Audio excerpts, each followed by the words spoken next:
This is Science 7, and our point of balance here is an interface between a process known as history and a process known as nature. Science is an objective interface that occurs because history and nature interpenetrate. They, to use a mathematical kind of language, they overlap the circles of their domains, overlap, and where they overlap, that interpenetrated, shaded, circle upon circle area is where science is objective. And science is objective in the cosmos so that the cosmos occurs. The actual objective physical cosmos occurs on an interface between history and nature. This is very difficult to approach, but it's impossible to approach a second time without raising the question. The initial approach to this is that one hears this kind of language but doesn't realize that anything has been said. But when you've gone through this education, this cycle, and you realize that when science is finished, our next phase is nature. That if you were to take just one cycle of this education, your last phase would be the 9th phase, which in our outline, our pamphlet, is given the designation religion. Religion. If you run one of these phase form educational cycles through to completion, you come out in a realm where religion obtains. But if you continue the cycling, science does not lead to religion, it leads to nature. One would like to ask the question, the second time around, does this mean that there was a past history? The fact that the cosmos flows back into nature, that the objective cosmos dissolves back into the mysterious process of nature all over again. Does that mean that at the beginning there was a previous history, which means then that there was a previous art, which means there was a previous vision? Is this the way it is? And in classical wisdom, the understanding in high Greek Dharma, like Plotinus, was that there has always been a cycle, so that there was not just one previous history, one previous spiritual person objectivity, one previous conscious vision, but always there have been conscious visions, spiritual persons, histories, and cosmoses. And this was the background to the phrase that eventually was adopted by the Roman Catholic Church in the late 300s. The phrase was world without end. So that the really high prayer formulations included the blessing world without end as the last phrase. This kind of continuous reality was characteristic of high Greek understanding, like in Plotinus. It was characteristic of Mahayana Buddhism, which is an Indian Buddhism influenced by Greek philosophy. It was characteristic of the Taoism that came in the 400s AD, as distinct from earlier native Chinese Tao understanding, so that Taoism, Buddhism, Christianity, Islam, and some forms of esoteric Greek mystery religions all held that reality was continuous, world without end, cosmos without end. Distinct from that was a conviction in ancient India that the cosmos was born. That even though it's very ancient, not only very ancient, but enormously archaic, nevertheless it had a starting point. The same conviction is here in modern physics, that all of this began with a Big Bang. So that modern physics is very much convinced that the Hindus were right. And wisdom teachers like Plotinus, or the Mahayana Buddhists, or the Taoists are simply not right. One of our texts by Hawkins and Penrose has this, the text is the nature of space and time. One of our texts has this as an issue. Did the universe have a beginning? And if it had a beginning, then that beginning had to be extraordinarily special. As Hawking and Penrose say, that beginning was so special that it was an event that has properties quite different from the whole rest of the career of the cosmos. That the beginning, the seed point of the Big Bang, was, and they give it the name that Roger Penrose gave about 30 years ago, they call it a singularity. That the properties were so unique that it was completely singular. Nothing else like it.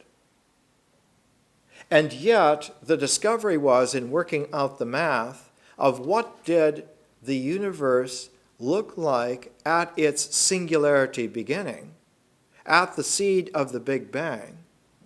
And one of the properties, one of the characteristics of the singularity there, mathematically, was that all of the lines of space-time curve in upon themselves so tightly that they vanish. That the singularity holds no dimensional place whatsoever in space or time. It holds no diameter in space, and it holds no line, no timeline in time. That it was not just small or infinitesimally small, but that it vanished.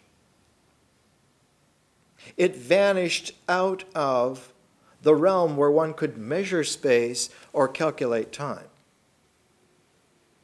So that the singularity had neither time nor space. When they worked on the math, from the mid-60s on into the 1970s, it became apparent that this condition of singularity not only applied to the seed origin of the Big Bang of the universe, but also could apply to a very unique and odd occurrence in the now universe, not 15 billion years ago, but now, and that this condition of singularity also applied mathematically to black holes. Black holes, so named not just because they were so compact, so condensed, that light could not escape from them, or anything else could escape from them. It was also that space was curved and folded. They knew that from Einstein, from the theory of relativity, that space-time is curved. But that with a black hole, the curve becomes so asymptotic that it curves in upon itself to vanishing. That it's a black hole in that space cannot extend. It has no extendability. And yet, what was curious enough is that the math showed that there was some kind of diameter to black holes. That they were singularities, but that they had some kind of diameter. They were very tiny, ping-like black holes. There were larger black holes the size of a bushel basket. There were black holes the size of a continent. How can a singularity have this kind of property? Also, that the timelines were very peculiar. The timelines curved back in upon themselves so that they had no future points. The mathematical description is that they have beginning points at the singularity, but do not extend. There are no future points. So it's a timeline that has only a beginning point that does not have any extension whatsoever. Now, it was Stephen Hawking, that in teasing through the math, he was disabled physiologically, and in order to keep himself sane, I suppose, he just went through the math day after day like a yoga. It was all he had. And he finally teased out of this math a very peculiar property, that black holes, in fact, have a temperature. And that temperature, when it is differential to the ambient temperature of the universe, which is about 3 degrees Kelvin. If the black hole temperature is just slightly above 3 degrees Kelvin, it will evaporate. Infinitesimally, will take an enormously staggering amount of time. Nevertheless, they evaporate. They evaporate because one of the laws of thermodynamics clearly is only rational, is only workable when something hotter and something cooler evaporates part of itself into the cooler. The heat must flow from one to the other. It must cool down. Why must it cool down? Because it is a universal property of a concept, of an idea, whose larger presentation comes under the word entropy. Entropy means that whenever there is an energy, that energy, just by being, spends itself in some way and runs down. That it doesn't maintain itself in a pristine, absolutely pure stasis, but also always expends itself by maintaining its existence. Just by existing, it spends some of its energy.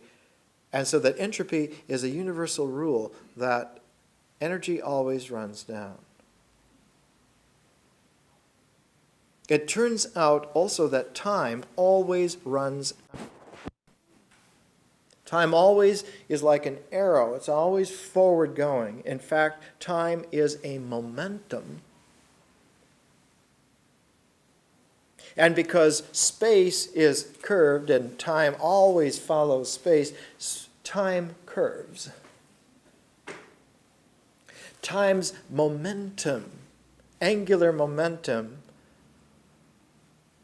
on very super large spaces curves, and in singularities where the space curves asymptotically in upon itself, time also does this. A timeline will do this so that it literally curves so tightly in upon itself that it does not happen.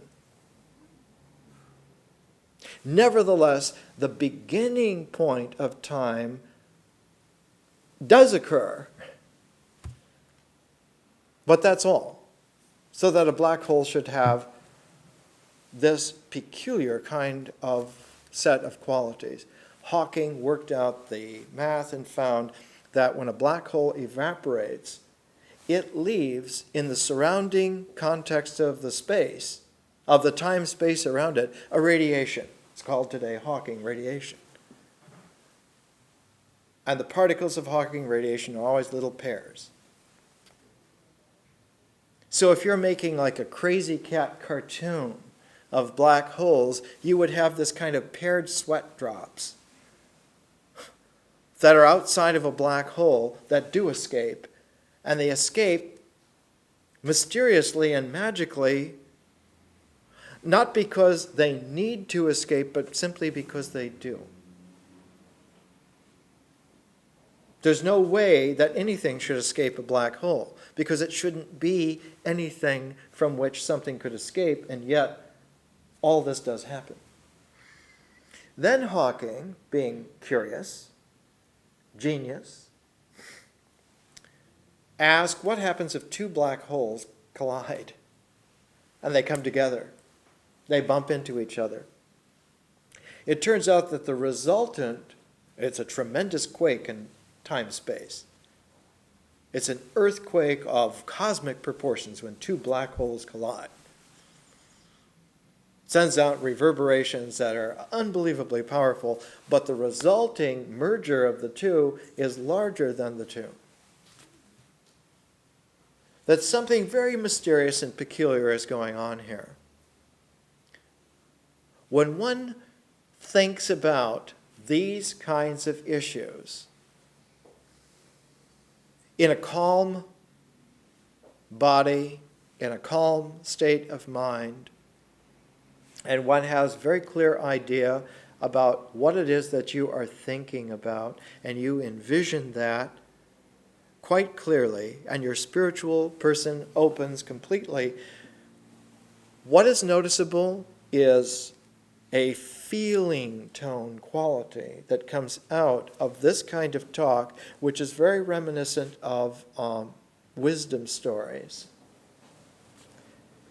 One feels that you are participating in a mystery, that the mysteriousness of nature is present again.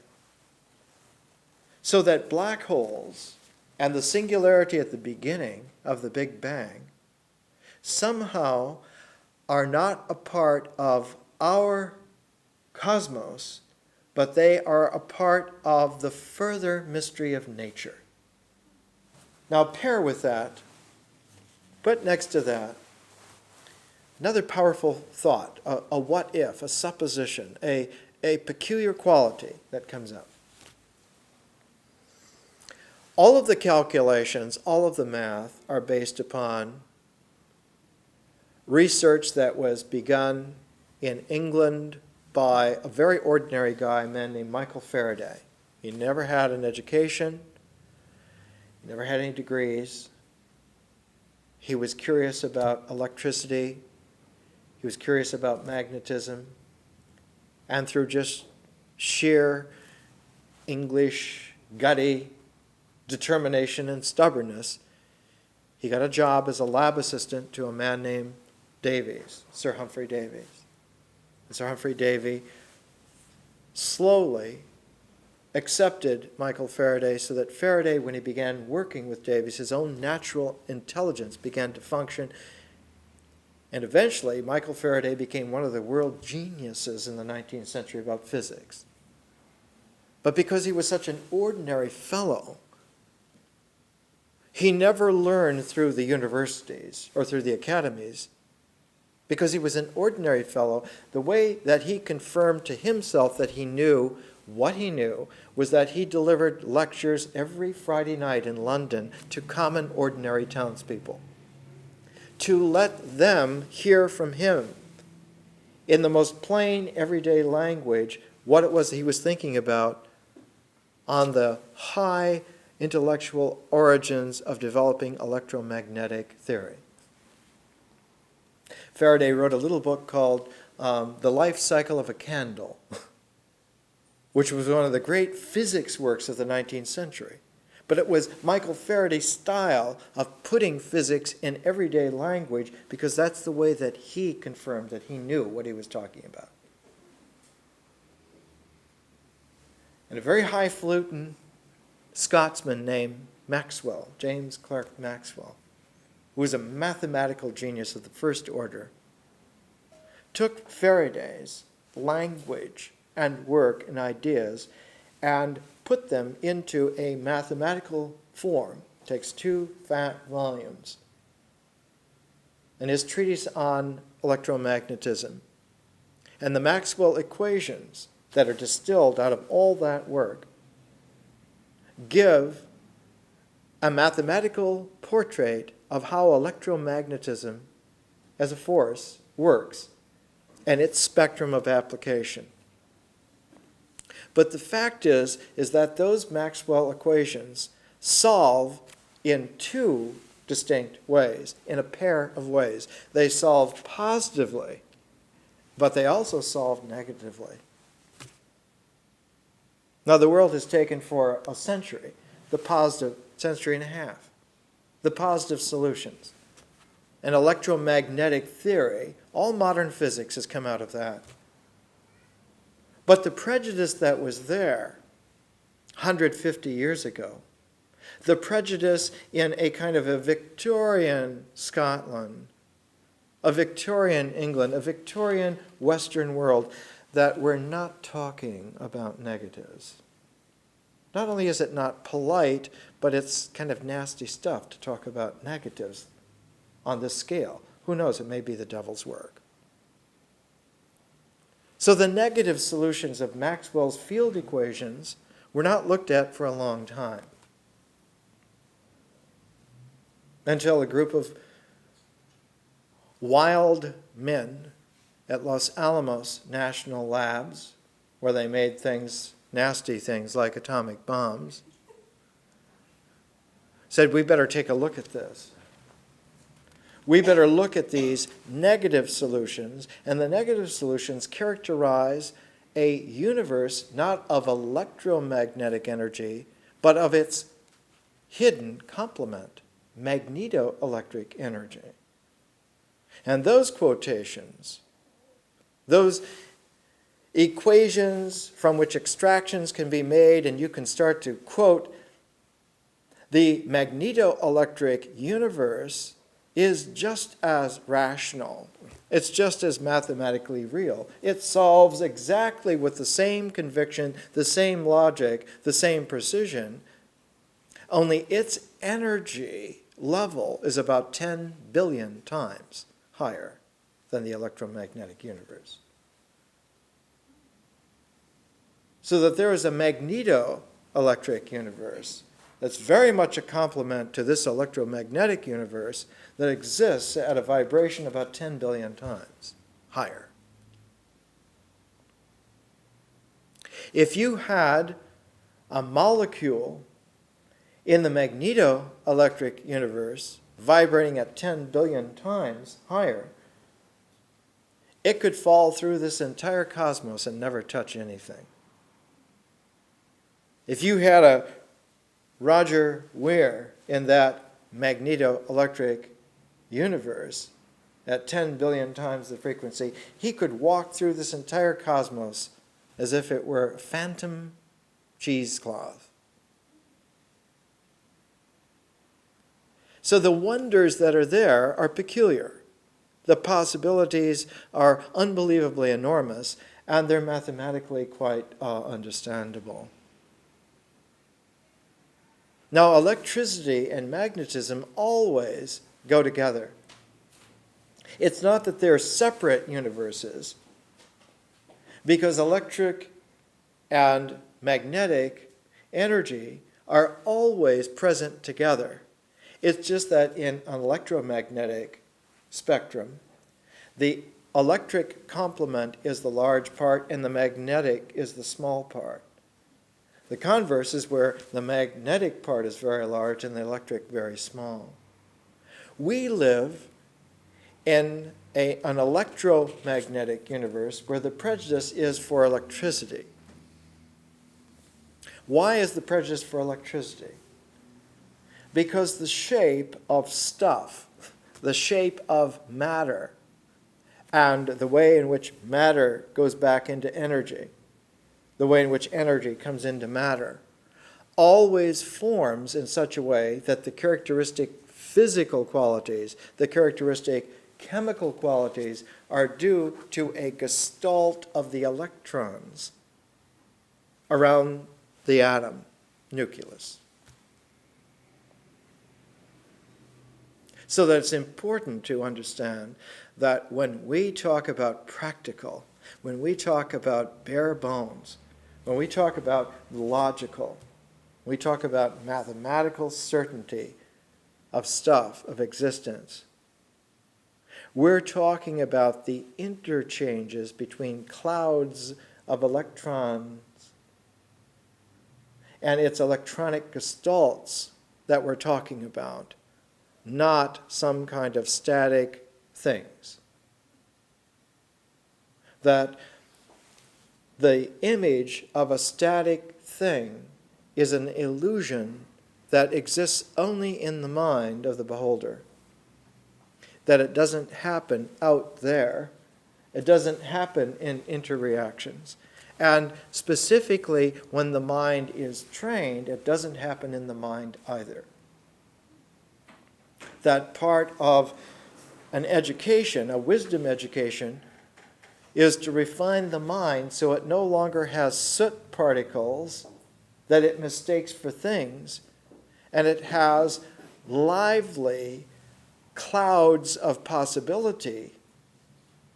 So instead of having these little burnt-out stick figures of self-conception, which are really demonic, one has this kind of swirl of scintillating gestalts of light and possibility that make up one's spiritual person. Always reminded that in one of the great illuminated high medieval manuscripts, the Book of Kells, which is in Dublin at Trinity College, and they turn one page each day. On one of the pages, one of the great illuminating Irish monks put outside of the page, outside of the text, outside of these incredible worlds within worlds spindles of illustration, the geometricity of fractal infinity, outside of that whole page of gospel shimmering light reality, put a burnt out stick figure of a little demon, as if a matchstick had burnt itself out in the shape of a little figure of a person, of a man, and it was just this burnt out stick figure that was in the margin of the manuscript. It was the visionary Book of Kells image of what a devil was, of what a demon was. That it was a burnt out negative that electrocuted itself because it never participated in life or in light. That what is evil is not because it's coolly bad. It's not evil like bad boys doing it well. That's extraneous. That's sloppy street rap. That's nothing. That evil was a burnt-out short circuit of itself that could never participate in love or life or light. Doesn't. But collects itself only in fictive, illusory corners of the mind. And that a good education makes sure that the mind doesn't have any corners for such stuff to collect in. And a really healthy mind that has its own natural ecology with no corners also doesn't have soot. It doesn't have this burnt out cinder figure nothingness that can collect into some kind of boogeyman gestalts of projected non-self. And all of a sudden, one wonders, are black holes boogeymen without any human form? A black hole is like a burnt out stick figure of a sphere. Is it just in the margin of a manuscript? And what's it doing there? And just what is going on in contemporary cosmology anyway? What is this whole concern? In the first place, with spheres. Where does sphericality come from? And it turns out that when one asks that kind of a question, when one opens up that kind of a practical question, one finds a very mundane, ordinary kind of an answer. In order for a mind to think spherically in terms of mathematical, diagrammatic sphericalness, it has to have a capability of working with trigonometry. And that capability first was manifested in Alexandria about the late 1st, early 2nd century of the Common Era of AD. That before that time, no one was ever able to be objective symbolically in their mind in terms of sphericality. That the beginnings of trigonometry come about that time and not before anywhere else in the world. Never happened anywhere else in the world. There's no trace of it at all. And that trigonometry, that capacity to think in terms of spheres, was a transformation of geometry. That at the root foundation, at the basement level of the palace of trigonometry, of spheres, and spheres within spheres, of heaven as a sphere, of the universe as a sphere, of perfection as some kind of sphere, at the basis of that, at the foundation, necessary foundation, is geometry. That you have to train the mind to symbolically objectify geometrically before it can jump the next stage to trigonometry. So the geometric mind comes first. And it's like one of those primal sequences. Once you understand that this sequence is the only way that it happens, it's like a DNA sequence. If you get it right, you run that through, long as it is, you get a tree. If you run a different sequence through, you get whatever that sequence was. That if you follow the recipe, you get that baked. Whatever that is, that's what comes out. It's like this education. The sequence of this education is patiently worked out over thousands of years. I happen to just be the person who writes it down finally. Patiently worked out that this is the sequence in which one can trust that you're following the recipe of the way in which things work. And that if you run through the entire sequence, one comes out with a very clear manifestation. One comes back out into nature as it mysteriously really is. That you come out like someone who's crawled through a tremendously convoluted tunnel and comes back out into daylight again. And knows with great confidence, with something more firm than the greatest courage, with confidence, that you could go into any kind of a tunnel and always come back out into daylight again. You lose your fear of those kinds of places. Because you also lose the corners of a limited mind where the soot can collect into projected self-figures that one becomes terrified of.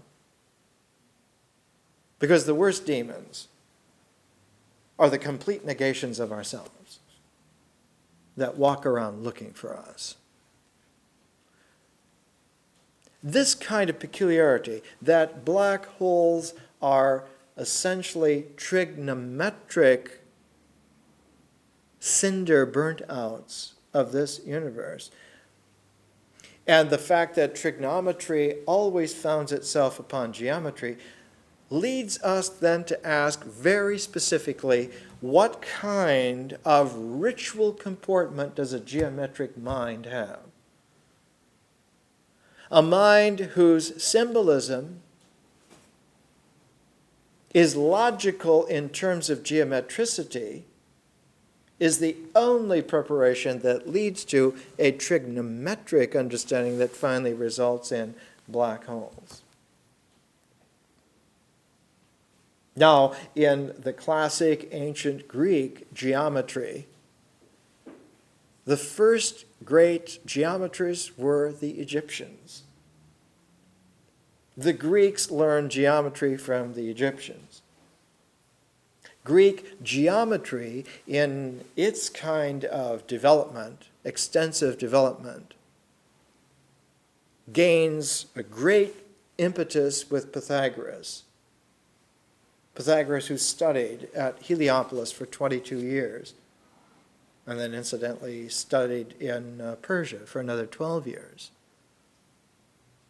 But it's from the Egyptians that geometricity was learned, but it's peculiar because Egyptian geometric understanding had severe limitations.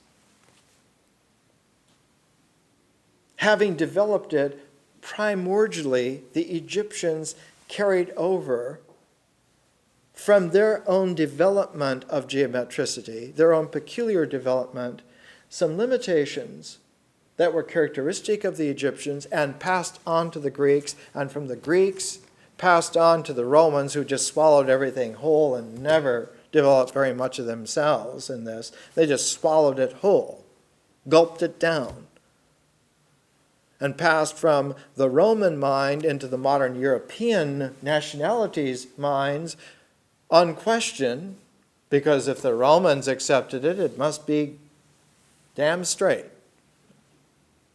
And all the way to the 20th century. We're at the cusp, at the verge of the 21st century. It's moot to ask, wait a minute, let's go back and look at Egyptian geometry. And then let's look at Greek geometry. Let's look at Greek trigonometric development of Greek geometry. Let's look at what the Romans swallowed whole. Let's look at what they passed on. And one finds that in this entire career of the tradition of geometry, just holding that tab, refusing to let go of that tab, pulling on that string, one unravels the complete shape of the mind. The Western mind is knit from that skein of wool. The whole structure of it is knit from that.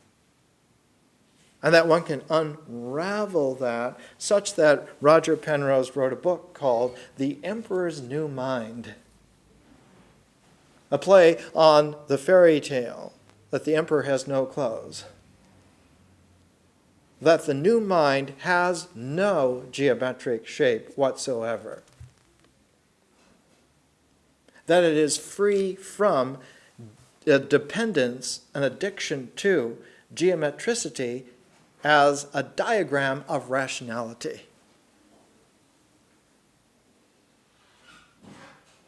Two great principles of geometricity are called into question. One is the point, because you can't have any geometry without points. And two is the line. You can't have any geometricity without points and lines. And a corollary to that, a concomitant to that, to the point and the line, is that geometry always deals with points and lines on a plane. So that the entire structure of the mind, in terms of point, line, and plane, is unraveled if one calls into question, in a historical differential analysis, the whole development of the idea of geometricity. It turns out to be wonderfully self-consistent as long as you don't look up. Long as you don't look in some other radical different way, it's wonderfully self-consistent. It's like the whole development of Western music from the time of Bach and Buxtehude and so forth on to the present has taken a certain musical scale, certain pitch, tonic, and so forth, and developed tremendous music.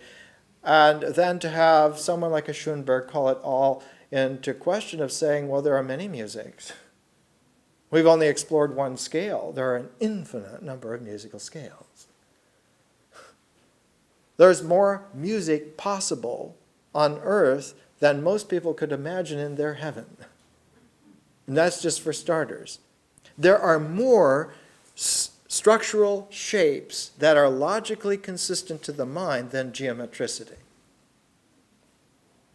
And that to insist that someone is irrational because they are not geometrical founded is rather callous ignorance.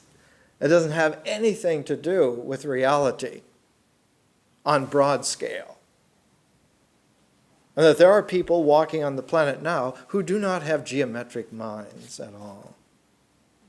They don't have a prejudice for needing trigonometric functions to talk about wholeness. Let's take a break and we'll come back. Okay, let's come back and let's try it another way. We tried before the break to find a way to say that science, by the end of the 20th century, by the beginning of the 21st century, has taken blinders off itself and has discovered an incredible reality that it doesn't know how to talk about. That there's a staggering amount of humility, and that ignorance is now seen to be piled higher and deeper than anyone suspected, and that we literally are back at ground zero, where it pays us again to be like primordial men and women and begin in a non-prejudicial way to just simply begin to re-educate ourselves from scratch. It's the only honest comportment that there is. And when this education begins again in January, we will do just that.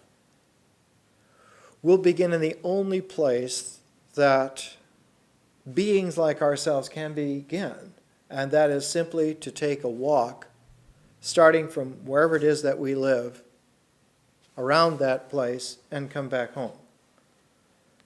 And that activity in itself is a vignette of everything that we could learn. Every single thing that we could learn, the full extent of all of that, is in that journey.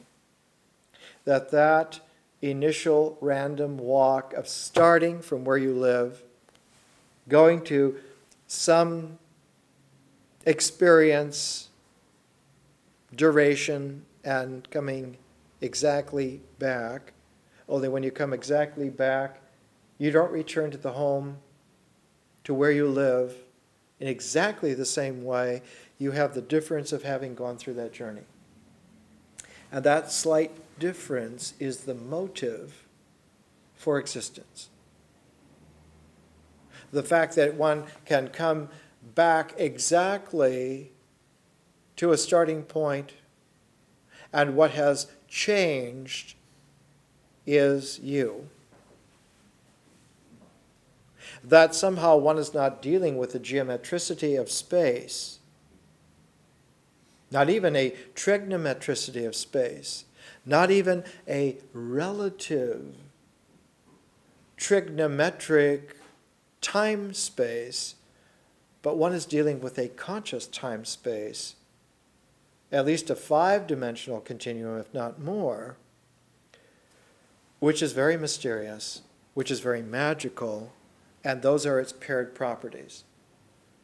And that mystery and magic are a pair, and they are a pair of properties that pertain to where we live and who we are and what can happen there.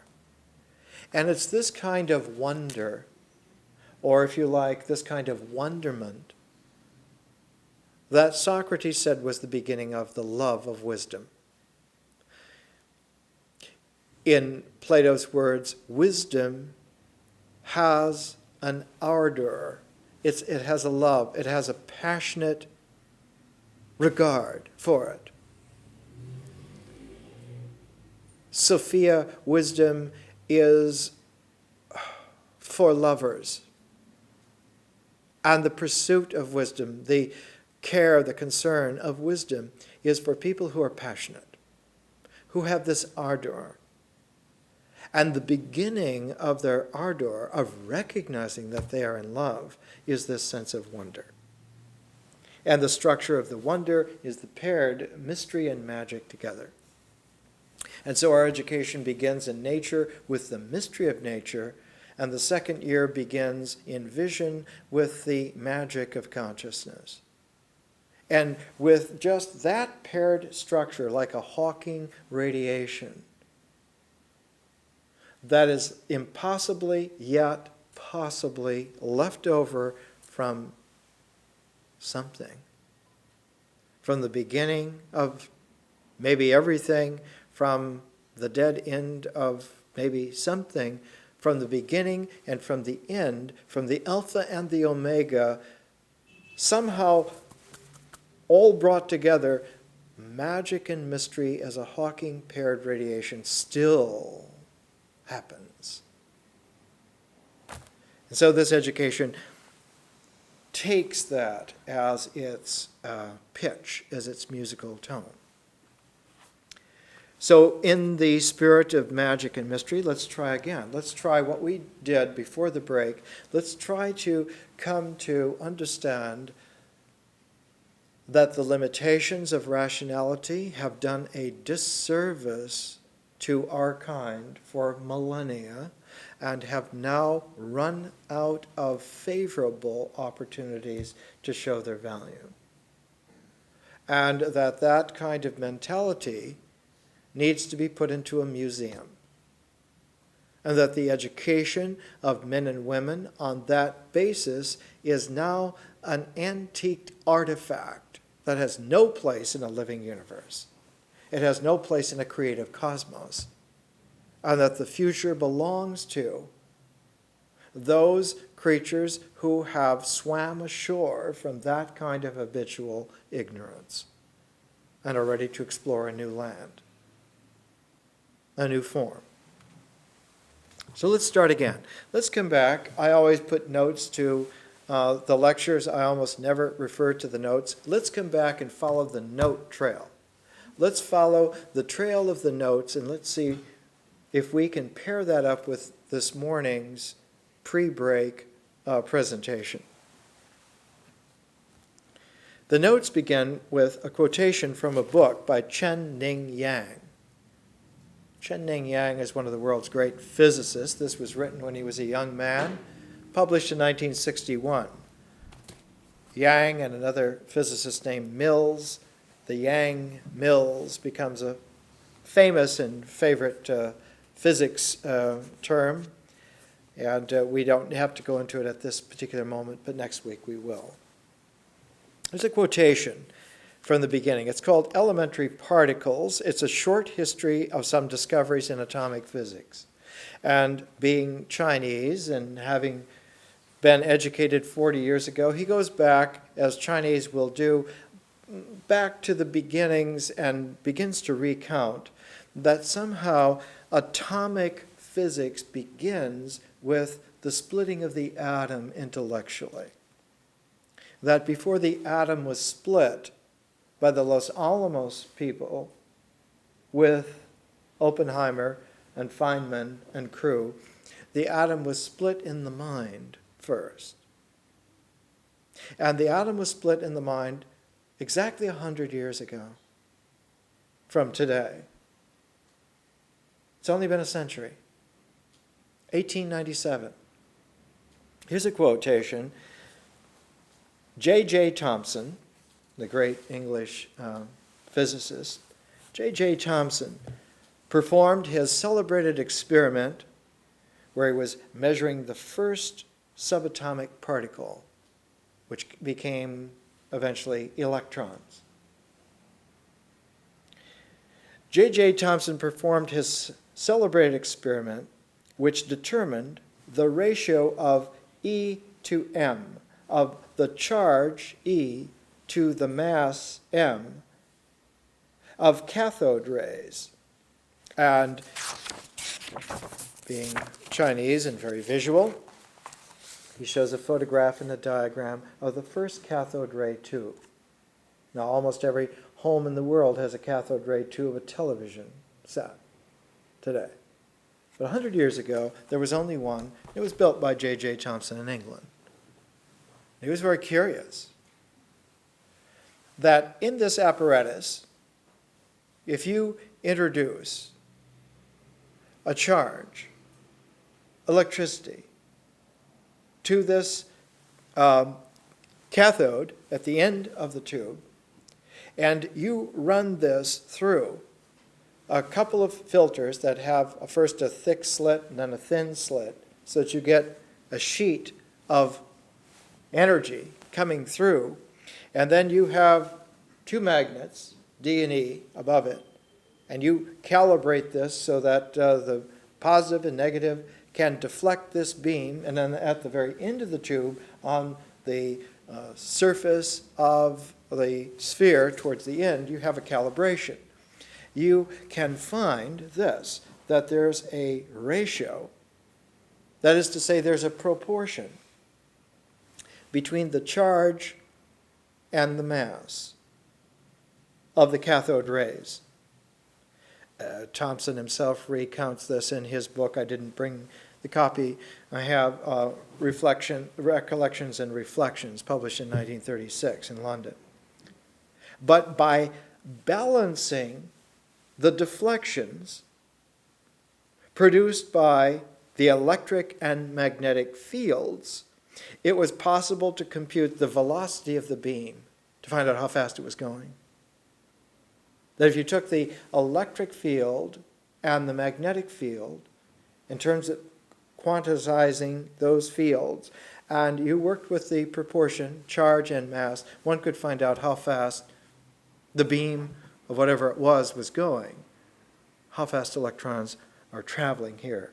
The magnitude of the deflection produced by either field alone, either the electrical field alone or the magnetic field alone,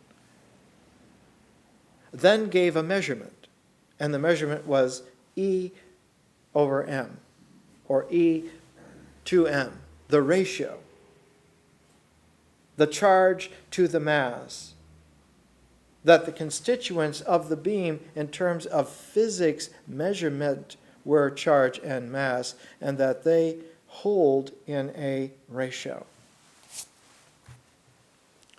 Now, the salient element here is not to follow the mental diagram of the geometricity of the experiment and of the stuff in the experiment, but to strategically take a step back and understand that the sum total of what's going on here is to achieve a ratio, and that the magic word here, the mysterious word, is ratio. That the reality that you're dealing with is not a thing, but a proportionate relationality. And that this proportionate relationality has possibilities, so that proportionate relationality has possibility rather than identity. That you're not dealing with a thing that has an identity which you can pin down, but you're dealing with a proportionate relationality that has possibilities that you open up. Things have to do with integration, but ratios have to do with differentiation. And that you need to shift gears. You can't be thinking about things when you're dealing with ratios. The thought about things gets in the way. It's like holding a key down on your typing pad for your computer, and so every time you do anything else, that letter keeps intruding itself. And of course, if you hold down several keys or many keys, you can't work. You get gibberish and gobbledygook all the time. Most people's minds are in that state. They're inarticulate. And because the minds are inarticulate, they cannot objectively use minds or symbols, so they by default, because the only objectivity open to them is ritual, so they by default slide back to trusting ritual comportment of the body as some kind of basis for reality. I mean, yeah, it is a basis for reality, but it's only the first of four. And at best, if you were 100% ace pure ritualist, you'd have only 25% of what is objective in reality, total. You'd have to know every ritual that was possible on every planet, on every star system in the cosmos to get that 25%. You can see you're working on very low percentage. Nobody's going to back you in gambling with that kind of mill around your neck. So that hoping that you're going to get help from the backers of people who gamble in the universe is not a very good case. How do we clear this up? We realize that when we're dealing here, not with atoms as things, but with parts of some kind of structure of this atom, what first the very first thing that they were called was corpuscles, the corpuscular theory of matter, 1907. We showed this a couple of weeks ago. And quickly, within a few years, it's called the electron, 1923, the electron in chemistry. Lectures given at the Franklin Institute in Philadelphia by J.J. Thomson. Even though the original work was done in 1897, it really took a while for this to hold. And in fact, it wasn't Thomson so much, but another English physicist named Rutherford. Rutherford in the atom, who late in 1911, it was really talked about early in 1912, just before the First World War, the entire thingness of physics came unraveled completely forever. The sound secure basis of geometricity upon which Western mind was founded started to come unraveled, and within a couple of years, you had World War I. The direct correlation. In Victorian London, the confidence was that Victorian society is no longer subject to the vicissitudes of evolution. We have somehow crawled ashore and have arrived. Whereas the following phase of English society, the Edwardian period, is full of hauntedness.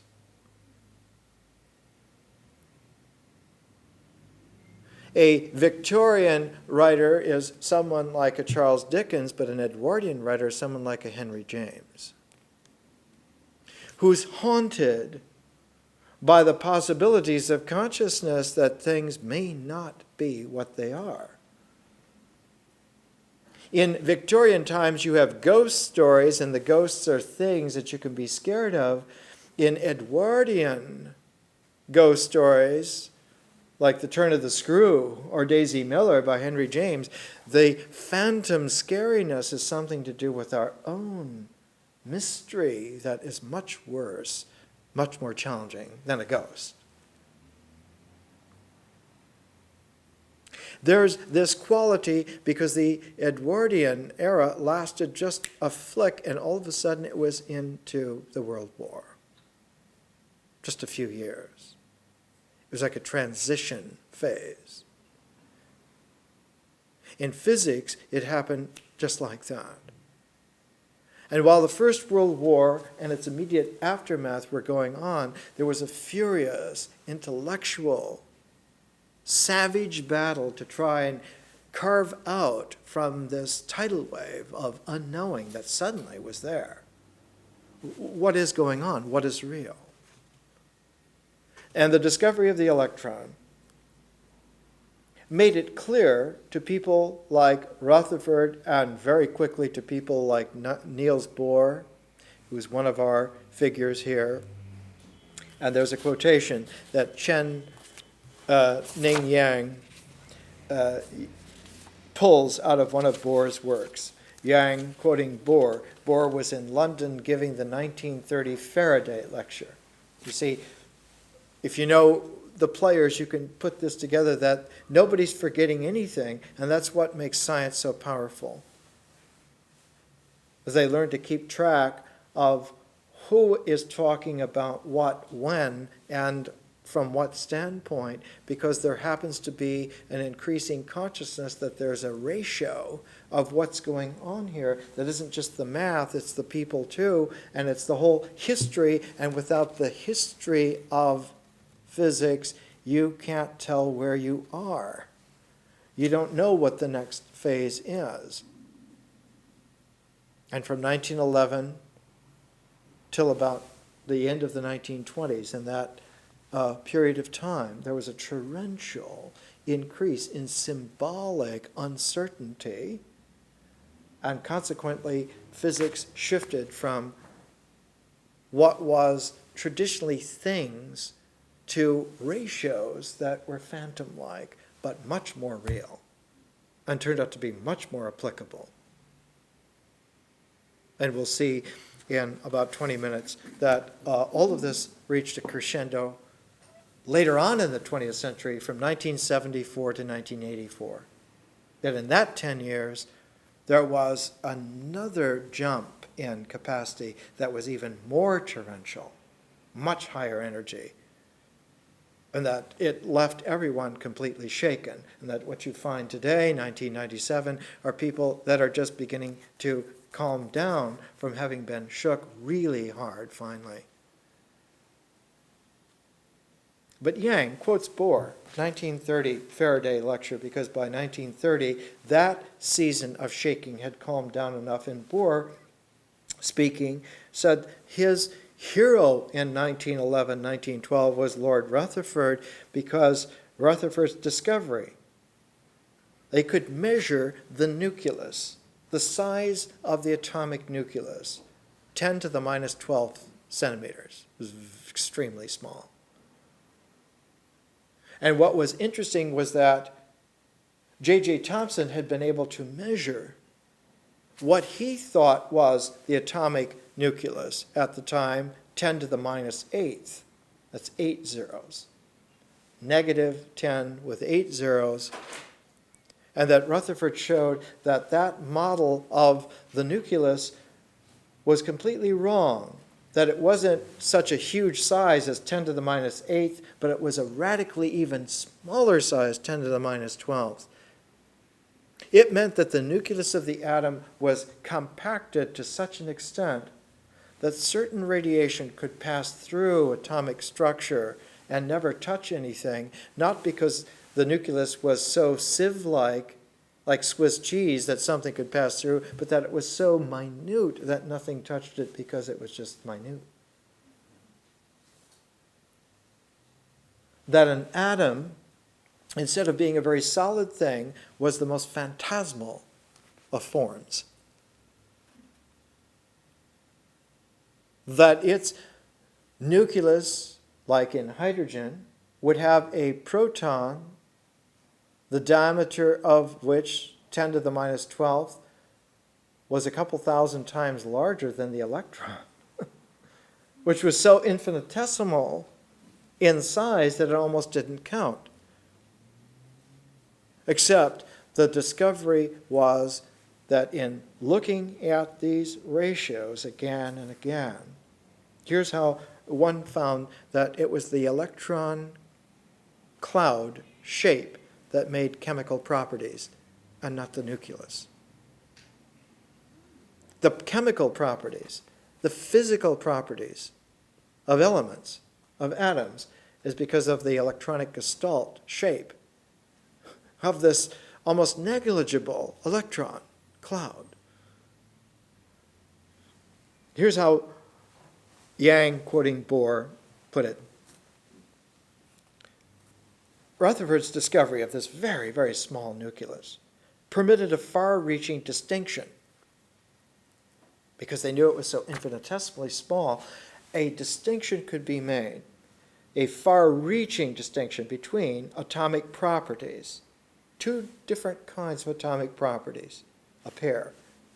Now one could differentiate that this pair of properties was real, for the first time. That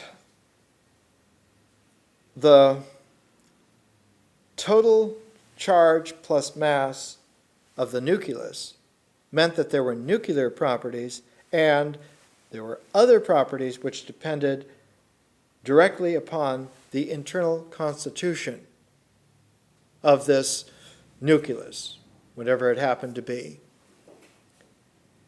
But that radioactivity,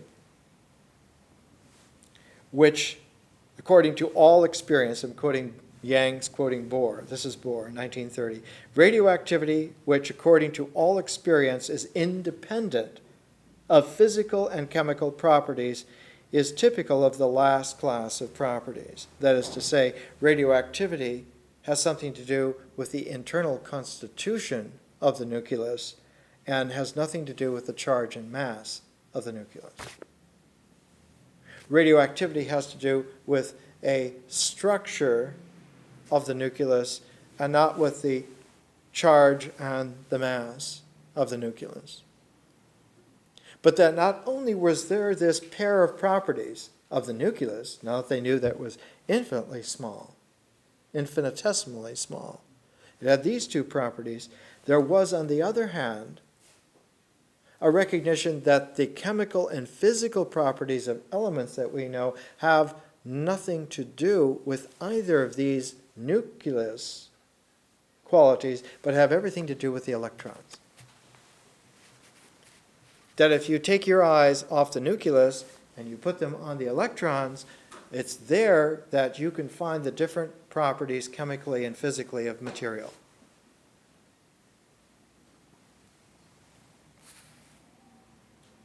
They depend in the first place on the total charge and mass of the atom as a whole, the nucleus plus the electrons,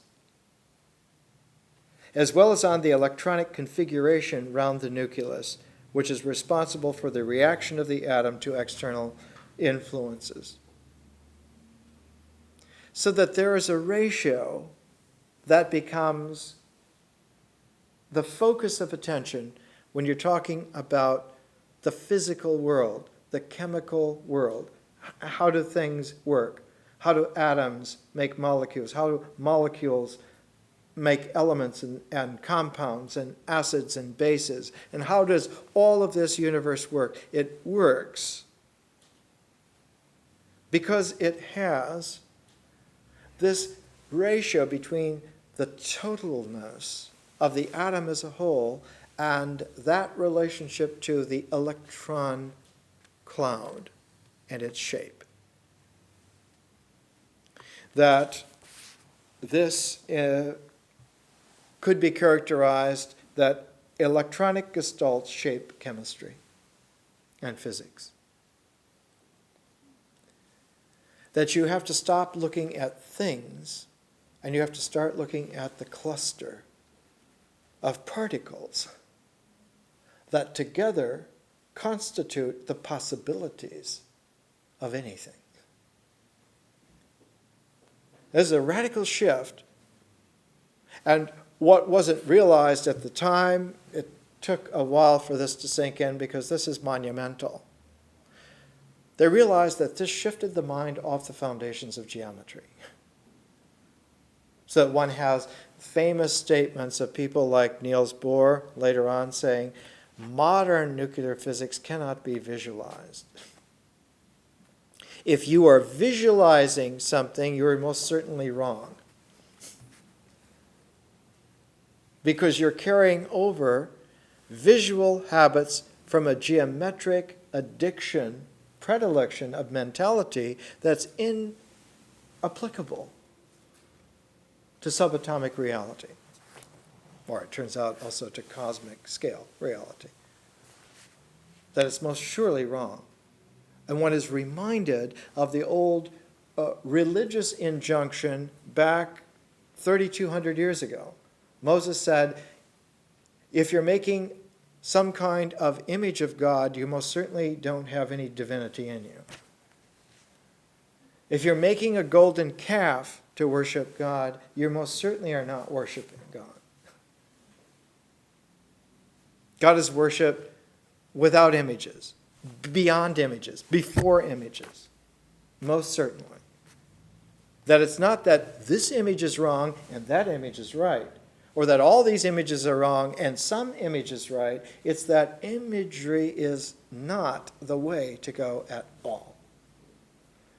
But because you have an addiction to this, you need to have this, because without it, the mind doesn't have any objectivity. That to the extent that you begin erasing this geometric predilection, you experience that your mind's being erased, that you're losing your rationality, when actually this is a case of regaining your rationality. So that one is caught in a crisscross, in a conundrum. And incidentally, all modern education is caught in this. It's a death trap. To continue the standard educations is to prepare yourself in a regimen for death. It doesn't make any difference how much you pay for it, how good the school is. That entire ensemble of patterns is irrelevant to reality, as it now can be consciously not only seen, but lived. Life has a very peculiar quality. She goes with the living. She goes with those whose doing resonates with what's real. She favors those.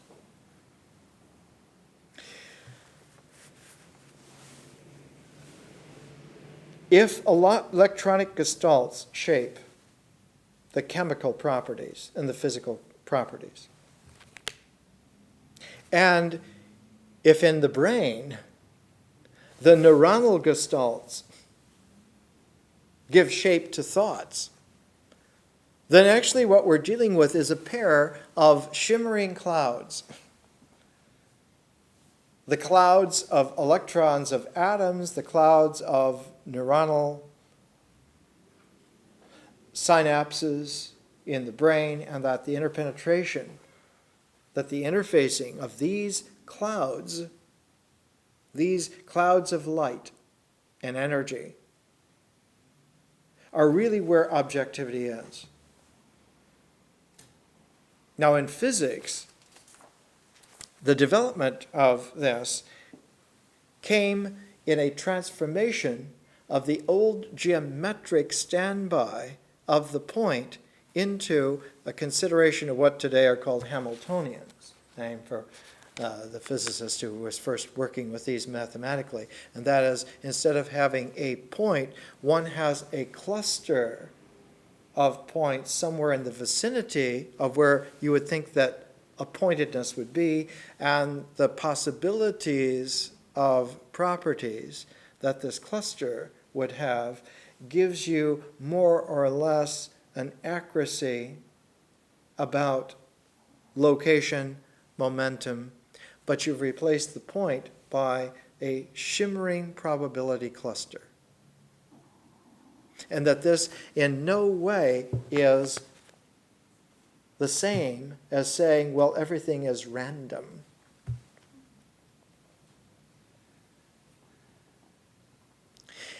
There's nothing more random than to assume that a point in some kind of space at some kind of time that's forever eternally there, that's what is random.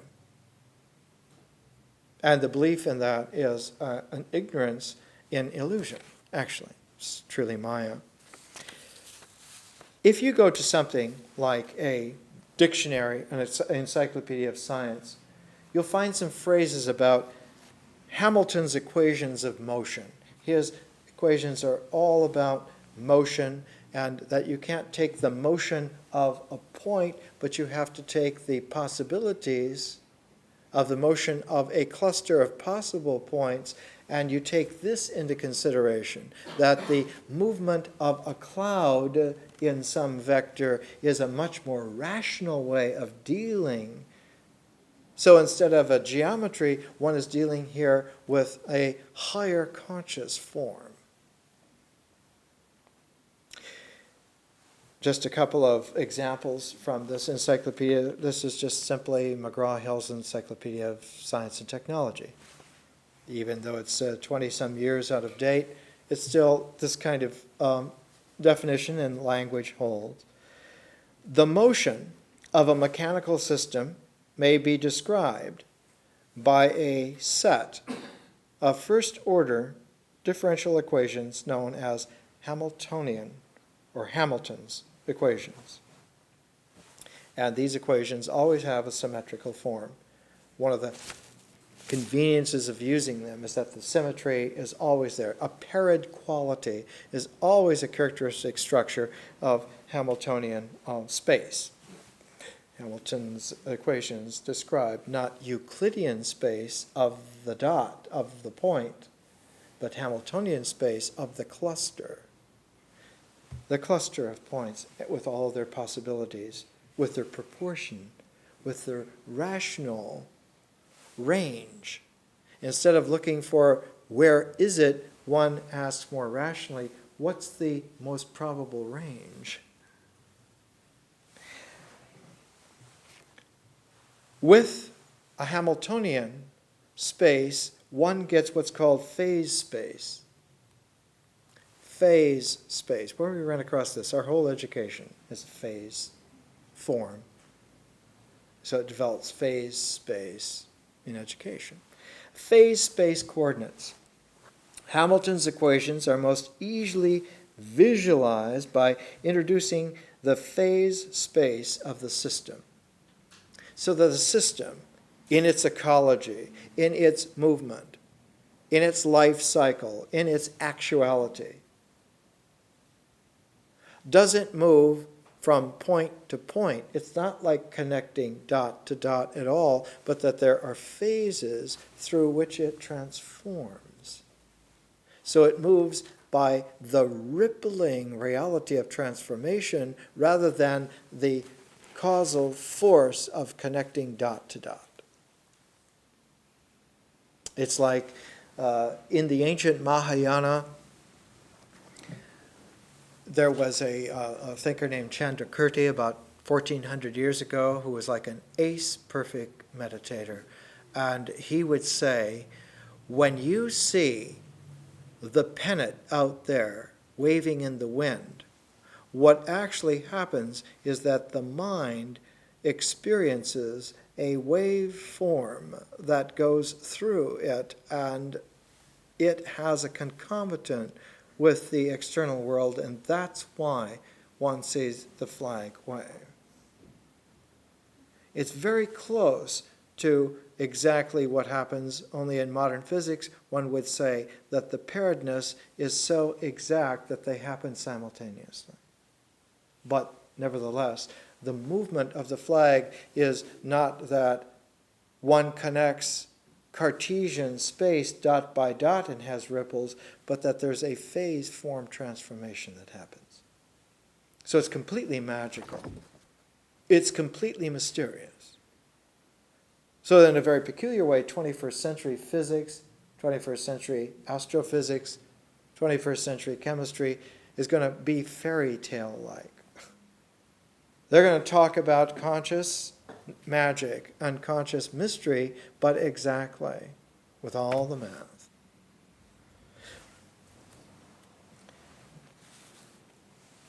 Phase space. That coordinates, that is to say, positional determinants in space, plus a movement, a momentum. You can think of crosshairs plus a little arrow. You've got coordinates and you've got a momentum. That somehow it used to be thought that a point is a place, and that if it moves, it has some kind of momentum, which is some kind of straight line. But the movement turns out to be not a movement from dot to dot, but the movement dot to dot is an illusion. What actually happens is that phases occur where one of them was, another one is.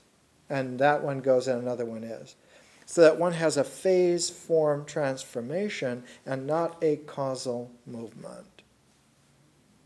And that one doesn't have a coordinate of a point that's someplace in a static space, but one has a cluster of possibilities that sync together, and their relationality is what is real. And that it's foolish to try to think that you're going to get down to one of those dots and that's going to be the real location. That is a fool's gold. That's not real accuracy at all. And it's not real accuracy because if you reduce a Hamiltonian cluster down to one element, one of those points, the very force of consciousness recognizing one of those points is enough to send it someplace else, to shift it in time-space.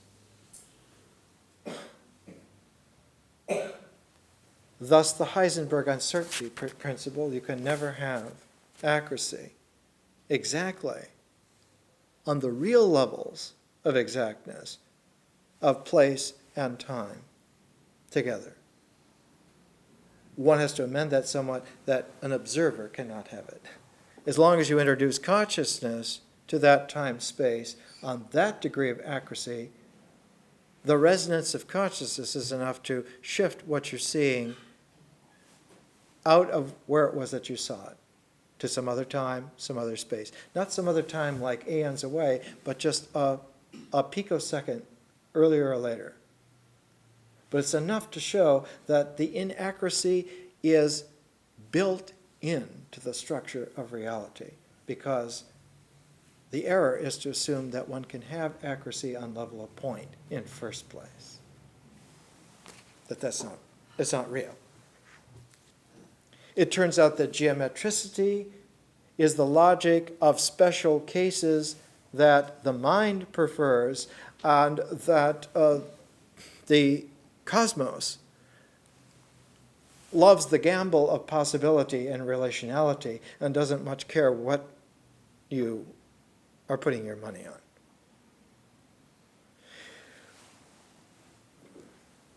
The coordinates and the momentum of a system serve as the coordinates of a point representing the state, that is the position and velocity, of each mass point of the system. Hamilton's equations gave the velocity of this phase point as a function of its position in phase space. So that as the phase form changes, the Gestalt's possibilities and relationalities follow that transformation, and that one can have a mathematic very exact about that. You're not sure where the geometricity is, but you're quite sure about the reality. because you can take that and apply it to the nth degree to subatomic events, and on the very large to cosmic events, and you find out that alignment occurs. That one's mental, symbolic objectivity aligns with the observable cosmic actuality. That symbol and cosmos have a resonance together. Symbol as the culmination of the integral cycle, cosmos as the culmination of the differential cycle. And that those two cycles, when they jibe together, when they vibrate in something even deeper than correspondence, they go into a reality. And when they are together, the application can be made anywhere in reality. That once you've determined that attunement, once mind and heaven, once symbol and cosmos are paired, the mind's integral works in complementation to the cosmos's differentiation. Hence, you get something like Niels Bohr's complementarity. Here in our book on page 309 that we're reading in, Abraham Pais, Niels Bohr's Times in Philosophy, Physics, and Poetry, Polity. Complementarity, a new kind of relativity. A little quote from Niels Bohr from his Lake Como lecture of 1927. Our interpretation of the experimental material rests essentially on the classic concepts. But where you go from there is a pole vault into what seemed at the time as a never-never land. It's taken a long time.